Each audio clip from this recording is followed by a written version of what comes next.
Olá, meus queridos, estamos de volta. Então, voltamos para fazer a revisão geral do conteúdo de vocês. Lembrando que aqui eu vou fazer um breve resumo, porque são muitos conteúdos, e que vocês complementem aí o estudo com o material didático de vocês, com a leiturinha do livro de vocês, o módulo. Então, eu falei para vocês sobre o período de colonial. Então, é bem extenso. Nós estamos estudando o período colonial, na verdade, desde o terceiro período. Então, eu vou colocar na prova de vocês o ciclo da mineração em diante, tá certo? Vai ser cobrado só o ciclo da mineração em diante. Mas, como uma forma geral, para a gente compreender o período do ciclo da colonial, a gente vai falar do plantation, né? Que a mão de obra utilizada, a principal mão de obra utilizada é a mão de obra escravizada, dos escravizados. O principal destino era o exterior, tá? O trabalho feito aqui no Brasil era em latifúndio. Então, são características que vai ser encontrada no trabalho lá com os engenhos, trabalho feito com a mineração, o ouro, né? Grande parte do ouro é explorado por mão de obra escravizada, e também uma grande parte do café.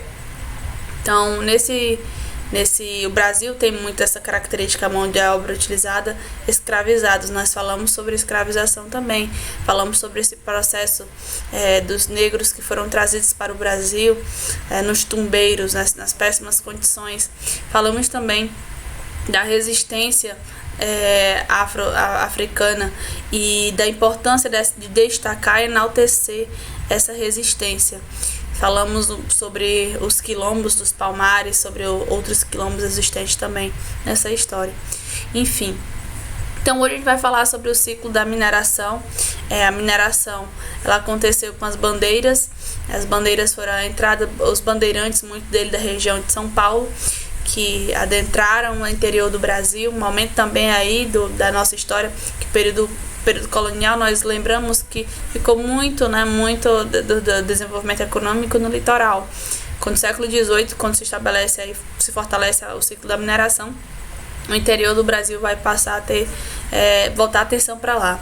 Então, os bandeirantes, eles saem de São Paulo para buscar, inicialmente a bandeira de preação, que é a captura aí dos indígenas, a utilização dos indígenas aí com a mão de obra indígena, e a bandeira de prospecção, que é a bandeira utilizada, eles saem, para poder procurar os metais preciosos. E quem encontra os metais preciosos paulistas na região de Minas Gerais. E aconteceu o processo de interiorização, que eu mencionei agora há pouco, que é a atenção voltada para o interior.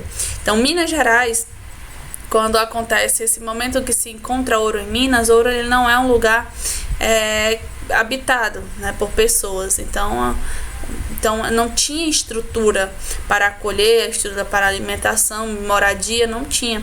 Mas o ouro, ele é aquela situação, quando você vai plantar uma cana, você precisa fazer investimento para retirar o açúcar, Você precisa trazer o maquinário, que era muito caro, precisava esperar o tempo da colheita, de transformar, de vender. Era todo um processo para você ter um lucro, por exemplo, com a atividade de um engenho. Com ouro não, o ouro você achou, pronto, Enfim. Então, muita gente saiu de várias regiões para ir para Minas Gerais, para o sonho de ficar rico da noite para o dia. Então, inclusive, muitas pessoas, o controle de pessoas em Portugal foi necessário. Muitos portugueses vindo para o Brasil com o sonho de enriquecer com o ouro. Então, muito ouro foi retirado da região de Minas e levado para fora do Brasil. E quando Minas Gerais... Quando Portugal toma conhecimento do ouro existente em Minas, eles vão, no exato momento, eles vão traçar estratégias para ficar também com esse ouro. Então, desde a distribuição de jazidas, em que era beneficiada a coroa portuguesa, o quinto ouro quintado, quinta parte de todo o ouro encontrado era destinado a ir para a coroa portuguesa. Então só poderia circular por Minas Gerais o ouro quintado, O ouro que teria tirado a 20ª parte, 20% do ouro, e recebia o selo. Então ele poderia ser transportado se o ouro fosse, encontrou um ouro que ele não era quintado, então, e aí a pessoa ia responder às consequências. Onde era feito tudo isso era na casa de fundição, e nessa casa de fundição era transformado, as pessoas levavam ouro para lá e transformavam. E a taxa de captação era a taxa, sobretudo, que era pela quantidade de escravos também que se tinha. Então, a sociedade mineradora, né? A sociedade mineradora, ela tinha os livres e pobres, as pessoas que a faiscagem, né? Então muitas pessoas que tinham o sonho de enriquecer, às vezes não encontravam estrutura que permitissem com que elas alcançassem seus sonhos, né? Porque grande parte, né, das datas que eram dadas eram para as pessoas, para aqueles que já tinham, né? Então a quantidade era de acordo com a quantidade de escravos. Então quem tinha mais recebia mais, ajudando aí a desigualdade, né? A camada média, os tropeiros, né? Quem tinha também os exploradores de ouro, mas e a camada dominante era aqueles que tinham maiores quantidades de datas para poder explorar.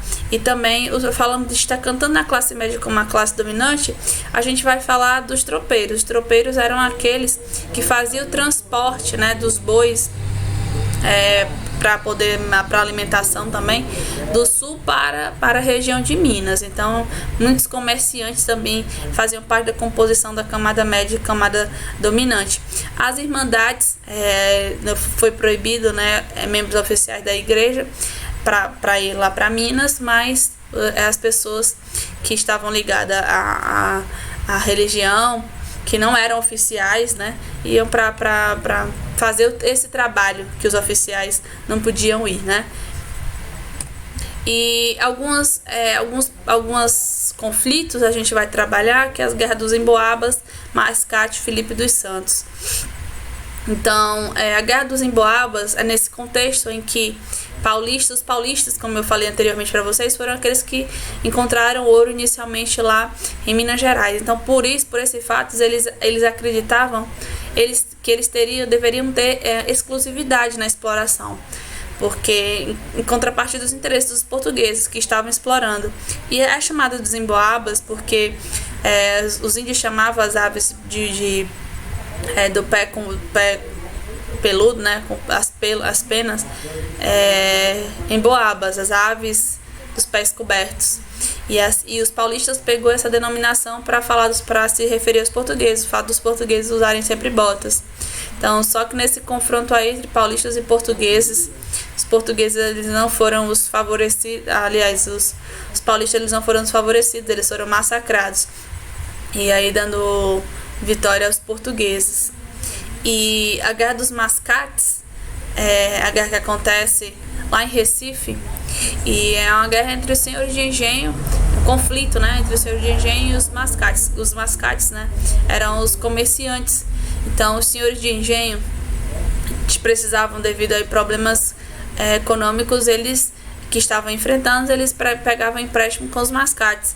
E os mascates, interessados nas propriedades dos senhores do engenho, apresentava aí um conflito entre eles. Uma decisão da coroa portuguesa em fazer Recife, tornar Recife uma vila independente de Olinda, causou aí um confronto ainda maior entre os senhores de engenho e os mascates, porque os senhores de engenho acreditavam que essa decisão em tornar Recife uma vila beneficiava os próprios mascates. Então, os senhores de engenho de Olinda, né, invadiram Recife. Depois Recife, os mascates de Recife invadiram Olinda. Então, a situação finda com o perdão das dívidas dos senhores de engenhos, e Recife aí com a sua independência. E a revolta Filipe dos Santos, que era um tropeiro, ele junto nesse contexto de exploração da coroa portuguesa em Minas Gerais, ele vai participar de um movimento de reivindicação a favor, né, da diminuição dos impostos, diminuição dos preços dos alimentos e o fim da casa de fundição.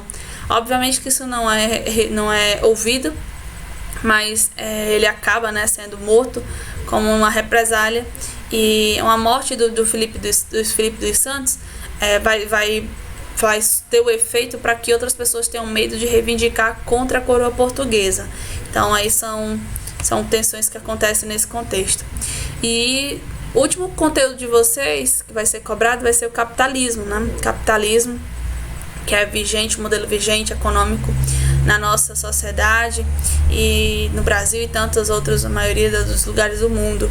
Então, vamos compreender, foi explicado para vocês um pouquinho sobre como o capitalismo se desenvolve, desde a fase do capitalismo mercantil, industrial, monopolista, financeiro.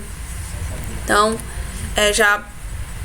passando já para o capitalismo comercial, o mercantilismo com as estratégias. Mercantilismo é a ideia de poder tirar lucro de tudo que fosse possível, né? Então, estratégias foram utilizadas como a intervenção do Estado na economia, a divisão internacional do trabalho, o Pacto Colonial. Lembrando do Pacto Colonial, é muito interessante lembrar da relação Brasil e Portugal, né? Portugal como metrópole, Brasil como colônia. Então, o laço de exclusivismo, né? Um monopólio de exploração que Portugal tinha aqui no Brasil. E o metalismo, a ideia de quanto mais metais preciosos tivesse uma nação, mais poderosa seria. Então, era para medir aí o poder econômico, seria a quantidade de metais preciosos que cada potência tinha. Por isso essa sede insaciável por ouro, né? Balança comercial favorável, né? Fortalecendo a ideia que as nações elas deveriam se consolidar em mandar seus produtos de dentro para fora, né? Exportar mais do que importar. E o protecionismo, né? A estratégia utilizada para aumentar as taxas dos produtos que vinham de fora, para fazer com que os produtos que fossem produzidos internamente fossem mais comercializados. O capitalismo industrial. Falando do capitalismo industrial, dessa consolidação do capitalismo, a gente observa que o sistema de produção ele vai variando, né? O sistema de produção que antes era feito de forma artesanal, ele vai agora ser de acordo com a divisão, cada um faz uma parte, e o nascimento das fábricas também surge, as relações de trabalho elas sofrem transformação, no sentido que nós teremos agora a burguesia e o proletariado, né? A burguesia ela é dona desse meio de produção, e o proletariado é aquele que vende, né, vende a mão de obra, aquela que faz de fato acontecer. Nesse sentido de capitalismo industrial, a gente vai observar o que a desigualdade como consequência do capitalismo. Então, a burguesia é uma pequena minoria que tem grande poder de compra, que tem um grande poder econômico, e em contrapartida nós temos o proletariado, que é uma grande maioria e que tem aí um pequeno, né, poder econômico. Então, isso no capitalismo industrial, e que vai sendo fortalecido com o capitalismo monopolista financeiro. No capitalista financeiro, a gente vai ter aí os bancos, né, com os alvos de monopólio econômico e estratégias utilizadas nesse cenário. A gente vai falar do cartel. Eu cito sempre o exemplo, né, dos postos de gasolina. Eles estabelecem por regiões um valor X para a gasolina, tirando das pessoas o direito, né, à concorrência, a poder comparar os preços, obrigando aí as pessoas a comprar com aquele preço que eles tabelaram, né, que é uma prática inclusive ilegal. Então, o trust é a fusão de várias empresas, e o hold é quando a empresa maior ela domina empresas menores. Então, isso é o capitalismo monopolista financeiro, as principais características. Então, meus queridos, eu tentei fazer para vocês aqui um breve resumo da atividade, do que vai ser cobrado de vocês. Estudem, complementem, tá? O que nós vimos aqui, que foi abordado aqui, com o material didático de vocês. Então, a gente se encontra breve, fiquem bem, fiquem com Deus e até lá.